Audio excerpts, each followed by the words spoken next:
Маша,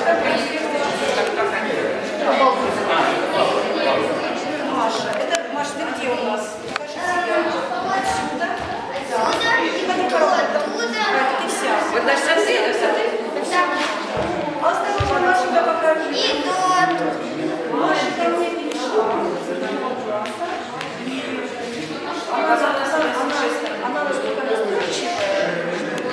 Пришла как бы немножко такая вписалась, как бы чуть-чуть, но настолько настойчивая, что Маша очень довольна. Я думаю, если Маша в таком же режиме будет работать дальше, что у нее будут успехи, и она вот делает, переделывает, пока будет добиваться чего-то своего. Да, результат уже есть, там сначала что получалось, не получалось, и в итоге очень хороший уже. И композиция очень интересная. Вот композиция. Это